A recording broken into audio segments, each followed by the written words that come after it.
ഇതാണ് തുറമാങ്ങ. വയനാട്ടിൽ മാങ്ങക്കാലായാൽ അധിക വീടുകളിലും ഇങ്ങനെ ഉണ്ടാക്കി വെക്കാറുണ്ട്, പ്രത്യേകിച്ച് വടക്കേ വയനാടുകളിലെല്ലാം. ഇത് ചോറിൻ്റെ കൂടെ പരിപ്പ് കറി, ചെറുപയർ കറി, കഞ്ഞിവെള്ളം ഇതിലെല്ലാം മിക്സ് ചെയ്തിട്ടാണ് കഴിക്കാറ്. പക്ഷെ ഞങ്ങൾ ഇതിങ്ങനെ കഴിക്കാറുണ്ട്. ഒരു തുറമാങ്ങ എടുക്കും, അതിലേക്ക് കുറച്ച് മുളക് പൊടി, കുറച്ച് പഞ്ചസാര, കുറച്ച് സുർക്ക അഥവാ വിനാഗിരി, ഇതെല്ലാം കൂടെ ഒഴിച്ചിട്ട് നല്ലോണം മിക്സ് ചെയ്യും.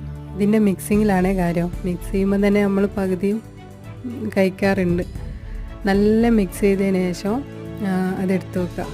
എന്നിട്ട് അതിലേക്ക് കുറച്ച് ചോറ് ഈ തൂമിച്ച ചോറുണ്ട്, ഉള്ളിച്ചോറ് എന്നൊക്കെ പറയുന്ന ചോറ്, അതിലേക്ക് ഇതൊരു സ്പൂൺ ഇടുക.